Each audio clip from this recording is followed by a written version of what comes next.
সৌভাগ্যের গ্রহ বৃহস্পতি, কিন্তু এদিন বাংলার রাজনীতিতে গ্রহের দশায় বৃহস্পতি ছিল কিনা বলা যাচ্ছে না। যতটা সৌভাগ্যপূর্ণ হওয়ার কথা ছিল ততটা হলো কই? একের বদলে এক। তৃণমূলের প্রতি তীব্র ক্ষোভ উগরে বিজেপিতে যোগ দিলেন সদ্য অবসরপ্রাপ্ত বিচারপতি অভিজিৎ গঙ্গোপাধ্যায়। একই দিনে সেই লগ্নে রানাঘাট দক্ষিণের বিধায়ক মুকুটমণি অধিকারী যোগ দিলেন তৃণমূলে। কিন্তু অভিজিৎ গঙ্গোপাধ্যায়ের পন্তযোগে তোলপাড় বঙ্গ রাজনীতি, দিলেন দুর্নীতির বিরুদ্ধে লড়াইয়ের বার্তা। আজ আমি একেবারে একটা নতুন জগতে পা দিলাম এবং এই সর্বভারতীয় দলে, যেখানে মহান নেতা নরেন্দ্র মোদী, অমিত শাহ এরকম লোকেরা আছেন, প্রথম উদ্দেশ্য হচ্ছে পশ্চিমবঙ্গ থেকে একটা দুর্নীতিগ্রস্ত দলের এবং একটা দুর্নীতিগ্রস্ত সরকারের বিদায় লগ্নের সূচনা করে দেওয়া এই লোকসভা ভোটে, যাতে 2026-এ তারা আর ক্ষমতায় আসতে না পারে। অভিজিৎ নিয়ে নাম না করে প্রথম প্রতিক্রিয়া দিলেন মমতা বন্দ্যোপাধ্যায়। বললেন তিনি নিজেও আইনজীবী ছিলেন, জানেন কোনটা সঠিক কোনটা বেঠিক। এরপরে মমতার কটাক্ষ, বিচারপতির চেয়ারে বিজেপি বাবু, মুখোশ খুলে পড়েছে। বিচারের চেয়ারে বসে বিজেপি বাবু বিজেপি পার্টিতে জয়েন করার কথা ঘোষণা করছেন। এদের দিকে তাকিয়ে মানুষ বিচার পাবে? পাবেন বিচার?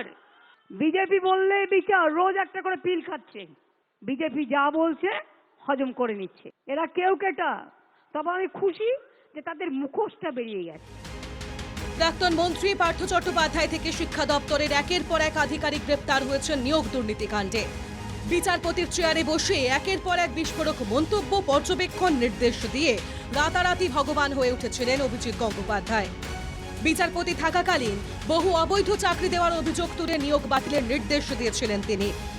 সেই বিচারপতি বিজেপিতে যোগ দিতেই খড়গহস্ত মমতা। আমরা প্রথম থেকে বলছিলাম, হাজার হাজার ছাত্রছাত্রীর চাকরি খেয়ে বড় নেতা হয়ে গিয়েছিলেন। প্রতিদিন মিটিং করে বক্তৃতা দিচ্ছে, টিভিতে গিয়ে ইন্টারভিউ করছে। অভিষেককে তো নাম করে করে রোজ গালাগালি দিত। আজকে আপনি কোথায় গেলেন? কাল থেকে আপনার রায় তো জনগণ দেবে।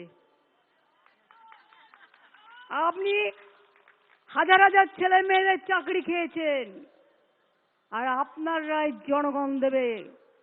তৈরি থাকুন।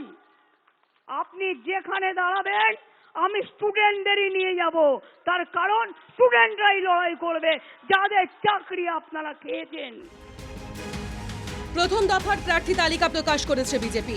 দ্বিতীয় দফায় তালিকায় নাম থাকার সম্ভাবনা অভিজিৎ গঙ্গোপাধ্যায়ের।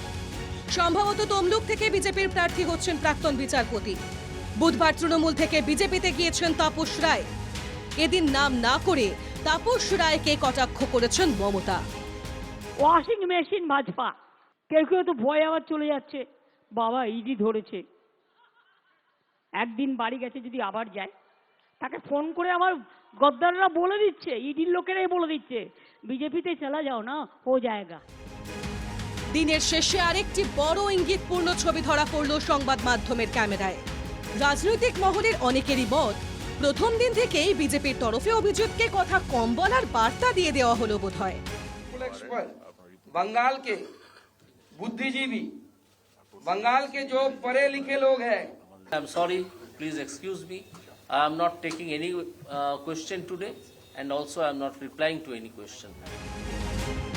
Bureau report, NKTV Bangla.